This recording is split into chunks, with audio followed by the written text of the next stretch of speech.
అందరికీ నమస్కారం. ముందు కూర్చోండి. ముందుగా ఈ యొక్క విజయవాడ ఉత్సవ్కు ఇంత ఘనంగా కన్నుల విందుగా ఆహ్లాదకరంగా ఈ యొక్క కార్యక్రమాన్ని ఏర్పాటు చేసిన ఈ విజయవాడ ఉత్సవ్ కమిటీ చైర్మన్ అయిన మొత్తవరపు మురళీకృష్ణ గారికి, అలాగే విజయవాడ పార్లమెంట్ శాసనసభ్యులు శివనాథ్ గారికి అలియాస్ చెన్ని గారికి, అలాగే మైలవరం శాసనసభ్యులు వసంత కృష్ణప్రసాద్ గారికి, ఇక్కడికి విచ్చేసిన అనంతకోటి, ఇదొక ఆధ్యాత్మికం అలాగే ఒక పర్యాటకం రెండు సమ్మేళితమైన ఒక మంచి ఒక సభకు ఎంత వైభవం తీసుకొచ్చిన ఆ విజయవాడ నడిబొడ్డున వెలిసిన ఇంద్రకీలాది కనకదుర్గమ్మ ఆశీస్సులతో ఈనాడు ఈ యొక్క కార్యక్రమాన్ని ఇంత ఘన విజయం చేయడానికి విచ్చేసిన తల్లి భక్తులందరూ కూడా నా హృదయపూర్వక ఆహ్వానం పలుకుతూ, దేవీ త్వం భక్తులమే సర్వకార్య విధాయిని కలోయి కార్య సిద్ధార్థముపాయ పురుయత్నత శృణుదేవి పరోక్షామి అని అధసప్త శ్లోకిలో దీంతో ప్రారంభం అవుతుంది. శుభాచ దేవీ త్వం భక్తులమే సర్వకార్య విధాయిని కలోయి కార్య సిద్ధార్థముపాయ పురుయత్నత శృణుదేవి పరోక్షామి కుంజికా స్తోత్రమంతం మేన ప్రభావిణ జండి చాప శుభ భవేత్. అటువంటి సర్వమంగళ మంగళే శివే సర్వార్థ సాధికే శరణ్య త్రయంబకే గౌరీ నారాయణి నమోస్తుతే సర్వబాధ ప్రశమనం త్రైలోక్య శైక్లేశ్వరి ఏవమేవ త్వయా కార్యమస్వద్వైరి వినాశనం. అటువంటి ఆ ఇంద్రకీలాదులు వెలిసిన ఆ దుర్గమ్మ ఆశీస్సులు అందరిపైన ఆవిడ కరుణా కటాక్ష వీక్షణాలను ప్రసరింపజేయాలని ప్రార్థిస్తూ, మరి ఈనాడు ఈ యొక్క శరన్నవరాత్రులు సందర్భంగా మొన్ననే ఈ యొక్క ఇది సాంస్కృతిక వేదిక, ఇంతకుముందు ఇది 5వ సభ ఇప్పుడు జరిగేది. అంటే ఇంతకుముందు పున్నమి ఘాట్ దగ్గర ప్రారంభించి ఈనాడు ఇక్కడ ఈ సాంస్కృతిక కార్యక్రమం అది 11 రోజులు జరుగుతుంది. ఇదేమో 46 రోజులు ఈ యొక్క కార్యక్రమాన్ని ఏర్పాటు చేయడం జరిగింది.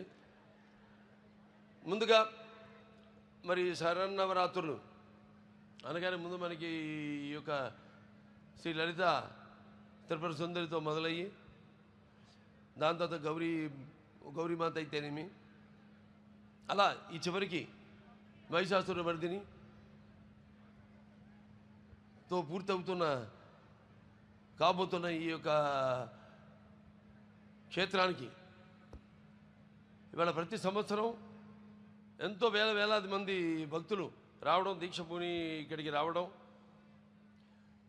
మహిషాసుర మర్దిని అయితేనేమి, గాయత్రి మాత అయితేనేమి, లేకపోతే అన్నపూర్ణమ్మ అయితేనేమి, అలాగే కాచాయిని దేవి, అలాగే మహాలక్ష్మి అయితేనేమి, ఇవాళ మరి లలిత దేవి అయితేనేమి, రేపు చండీదేవి అయితేనేమి, తర్వాత సరస్వతీదేవి, దుర్గామాత, అలాగే ఈ మహిషాసుర మర్దిని, ఇలా ఈ 11 రోజులు 11 అవతారాల్లో ఆవిడని అలంకరించి జరుపుకుంటున్న ఈ యొక్క తరుణంలో, అలాగే ఈ యొక్క రాష్ట్రం విజయవాడ వైబ్రెంట్గా ఈనాడు ఇక్కడ ఈ యొక్క సాంస్కృతిక కార్యక్రమాన్ని ఇంత అద్భుతంగా ఏర్పాటు చేసినందుకు అంటే సంకల్ప బలియే ఉంటాం. మనం చేసే మంచి పనైనా ఆ ప్రకృతి అలాగా దేవుళ్ళందరూ సహకరిస్తారని ఎంత అద్భుతంగా ఈ కార్యక్రమం ఈరోజు చూస్తున్నాం మనం. ఎప్పటికప్పుడు ప్రతి వాళ్ళల్లో ఒక భయం, ఎప్పుడు ఎక్కడ వర్షం పడుతుంది, ఎక్కడ ఏ ఆటంకం కలుగుతుంది కార్యక్రమాలకని.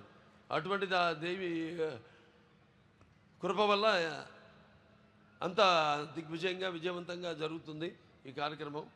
అంతే సంకల్ప బలీయం అంటాను. అలాగే చతుషష్ఠి కళలకు గానం చేయని మన భారతదేశం ఆ కళల వెలుగును ప్రపంచం నలుమూలలా ప్రసరింపజేసి మన దేశ ఔన్నత్యాన్ని చాటి చెప్పడానికి దోహదపడిన ఎందరో మహానుభావులు పుట్టిన మన భారతదేశం నిజంగా కళాఖండ దేశం అని చెప్పుకొని గర్వపడాలి. నిజమే, మన దేశం గొప్పదే, కళ గొప్పదే, కళకి చావు లేదు. అటువంటి కళలను పునరుద్ధరించడానికి నేటి తరం వాళ్లకు తెలియజేయడానికి ఈనాడు వాళ్ళ కృష్ణా జిల్లాలో ఇక్కడ జరుపుకుంటున్నాం. కానీ మన కృష్ణా జిల్లా మన చుట్టుపక్కల చూస్తే మళ్ళీ కూచిపూడి ఉంది. అలాగే ఈ మన ఈ బొమ్మలు తోలు బొమ్మల ఆటలకి అయితేనేమి అన్నిటికీ ఎంతో ప్రసిద్ధమైన మన ఈ కృష్ణా జిల్లా, అందున ఇక్కడ విజయవాడలో ఈ కార్యక్రమం జరుపుకోవడం అంటే ఇక్కడ ముఖ్యంగా చెప్పారు సినిమాలు కూడా ఇది ఒక కేంద్ర బిందువు అని. విజయవాడ ఆ రోజులు గుర్తొస్తాయి. నేను అప్పుడు ముఖ్య కేంద్రంగా ఉంటూ ఇక్కడి నుంచి పంపిణీదారులు అయితేనేమి, లేకపోతే సినిమా యాజమాన్యం వారు అయితేనేమి ఎంతో ఈ సినిమా పరిశ్రమలో ఎంతో ముఖ్యమైన పాత్రను పోషించి ఈ యొక్క సినిమా ఒక పరిశ్రమకు అభివృద్ధి కోసం ఎంతో వాడు తోడ్పడ్డారు. అలాగే నేను ఇక్కడ ఎన్నో ఉత్సవాల్లో అంటే దుర్గమ్మ మాత జరిగిన ప్రతి ఈ యొక్క శరన్నవరాత్రుల్లో పాల్గొనడం అయితేనేమి వీటిలో, అలాగే మానవ సేవే మాధవ సేవ అంటాం. అలా ఈ బసవతార గండోబర్గన్ cancer hospital and research institute అయితేనేమి దాని ద్వారా ఎంతోమందికి ఈ యొక్క ఎంతో ఖర్చుతో కూడుకున్న వైద్యాన్ని వాళ్ళకి అందుబాటులోకి తీసుకురావడం, అంతర్జాతీయ ప్రమాణాలతో కూడిన వైద్యాన్ని వాడికి అందజేయడం. అలాగే మొన్నే ఇక్కడ తుళ్ళూరులో కొత్త ఆసుపత్రికి ఇక్కడ కట్టబోతున్న ఆసుపత్రికి భూమి పూజ చేయడం జరిగింది. త్వరలోనే త్వరగతిలో అమ్మవారి ఆశీస్సులతో ఆసుపత్రిని కూడా పూర్తి చేసి ఆ యొక్క వైద్య సౌకర్యాన్ని మీ అందరూ కూడా అందజేస్తామని ఈ సందర్భంగా తెలియజేసుకుంటూ, మరి వాళ్ళ అందరి చూపు మన ఆంధ్రప్రదేశ్ రాష్ట్రంపైనే ఉంది. ఎందుకంటే దానికి బ్రాండు చంద్రబాబు నాయుడు గారు, మన ముఖ్యమంత్రి చంద్రబాబు నాయుడు గారు. ఆయన నాయకత్వంలో తప్పకుండా త్వరగతిని అమ్మవారి ఆశీస్సులతో ఈ యొక్క రాష్ట్రం త్వరగతిన అభివృద్ధి చెంది, ఎన్నో ఆటంకాలు ఉన్నాయి, ఎన్నో ఈ యొక్క ఆర్థిక సమస్యలు ఉన్నాయి మనకి, వాటిలన్నింటినీ అధిగమించి రాష్ట్ర అభివృద్ధి కోసం 24 గంటలు పనిచేస్తున్నాడు ఆయన. తప్పకుండా ఈ యొక్క ఆయనకున్న అనుభవంతో అయితేనేమి, లేకపోతే ఆయనకున్న పరిజ్ఞానంతో అయితేనేమి ఈ యొక్క రాష్ట్రం త్వరగతిన ముందడుగున మన భారతదేశపు పట్టంలోనే